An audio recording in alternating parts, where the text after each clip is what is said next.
नागपूरपासून सुमारे 30 किलोमीटर अंतरावर असलेले बाबा ताजुद्दीन औलिया दर्गा वाकी हे देशभरात प्रसिद्ध धार्मिक स्थळ मानले जाते.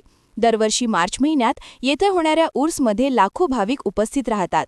श्रद्धेनुसार या ठिकाणी दर्शन घेतल्याने आजारांपासून आराम मिळतो अशी भाविकांची भावना आहे.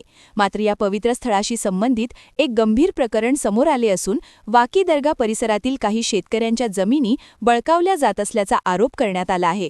या संदर्भात ताज आश्रम सेवा समितीचे अध्यक्ष सुजित बुटले यांनी संबंधित प्रशासनाकडे तक्रार दाखल केली आहे. तक्रारदारांच्या म्हणण्यानुसार परिसरातील किमान 10 ते 15 शेतकऱ्यांच्या जमिनी दर्गा ट्रस्टचे ट्रस्टी प्रभाकर डहाके पाटील व त्यांच्या कुटुंबियांकडून हळूहळू हडप केल्या जात आहेत. संबंधित संस्था 1989 पासून धर्मादाय आयुक्तालयात नोंदणीकृत असून 1982 साली 0.20 आर जमीन अधिकृत नोंदणीद्वारे खरेदी करण्यात आली होती. त्यानंतर ताज आश्रम सेवा समितीच्या नावाने बक्षीसपत्र देण्यात आले असून 7/12 उतार्यावरही समितीचे नाव नोंद आहे. तक्रारदारांच्या माहितीनुसार 2013च्या मोजणी दरम्यान संबंधितांकडून कंपाऊंड पाडण्याची धमकी देण्यात आली होती. तसेच 2020मध्ये कोविड काळात एसडीओ यांनी कोणतीही पूर्वसूचना न देता आदेश पारित केला आणि ताज आश्रम सेवा समितीला पक्षकारही करण्यात आले नाही, असा आरोप सुजित बुटले यांनी केला आहे. माझी वाकी येथे 0.20 आर एवढी जमीन आहे, वाकी दर्ग्याला लागून आहे. 1982 साली ही जागा घेण्यात आली. ही जागा तिथे येणाऱ्या म्हणजे बाकी इथे ऊर्स भरतो त्या ऊर्सच्या वेळेस तिथे येणाऱ्या भावी भक्तांसाठी तिथे सोय व्हावी, इलेक्ट्रिक, पाणी, राहण्याची व्यवस्था व्हावी, यासाठी आम्ही तिथे संस्था ताज आश्रम सेवा समिती वाकी या नावाने एक संस्था निर्माण केलेली आहे. ती संस्था चॅरिटीमध्ये आम्ही नमूद केलेली आहे आणि त्याचं आमच्याकडे रजिस्ट्रेशन पण आहे. 1982 साली घेतलेल्या या जागेमध्ये आम्ही 4दा मोजणी केलेली आहे. 1996मध्ये, 2013मध्ये, 2023मध्ये आणि आता ही मोजणी करता पुन्हा आम्ही टाकलेली आहे. हर मोजणीच्या वेळेस तिथे जागेमध्ये तफावत आढळून येत आहे आणि कप्रमध्ये सुद्धा तफावत आढळून येत आहे.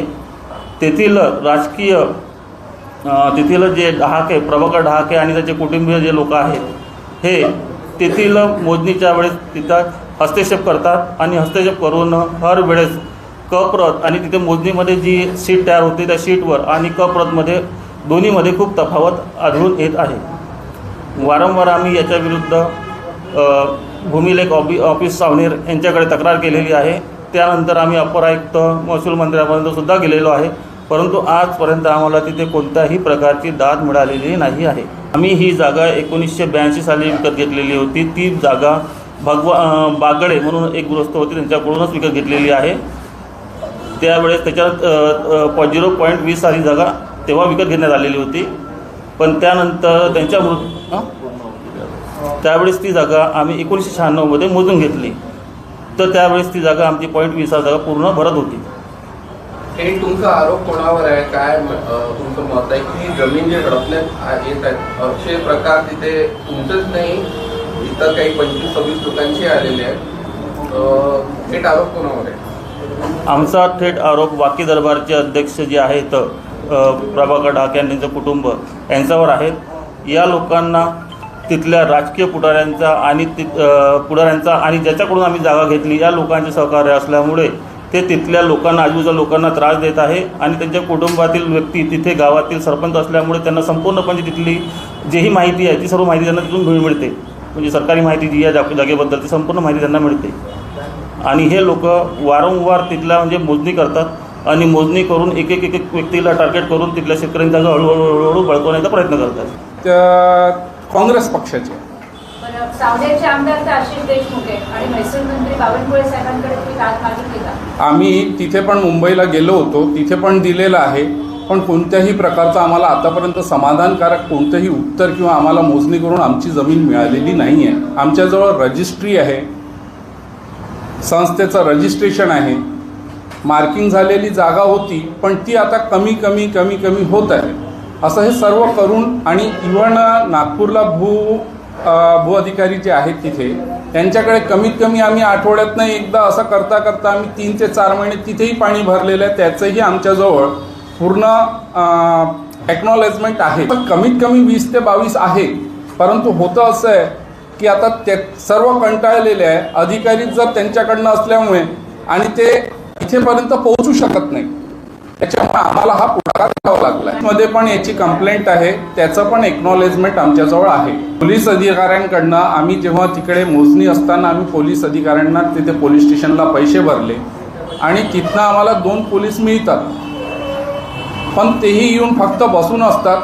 ते जे काही करतील त्याच्यात शेवटीच्या क्षणापर्यंत तेही मध्यस्थता करत नाही. भांडण एकदम जास्त रंगाला येईल त्यावेळेसच ते त्याच्यामध्ये एंट्री करतात. आम्ही एका संस्थेकडनं आलेलो आहोत, पण जे बाकीचे जे आहेत ते थकलेले आहेत, ते हारून गेलेले आहेत. शासनाच्या समोर त्यांनी पूर्ण म्हणजे हात टेकलेले. आम्ही समजवून किंवा सभ्यतेने हा प्रकार हाताळायचा आम्ही विचार केला, परंतु त्यांचं ते जे भांडणाची वृत्ती आहे, गुंड प्रवृत्ती असल्यामुळे आम्ही पण हात टेकले आज, म्हणून तुमच्यासमोर आलेलो आहे. पॉईंट 20 आर जागा आहे आणि त्याच्यातनं 5 ते 6 आर कमी झालेली आहे. आता आमचं तिथे जे आहे त्याच्यावर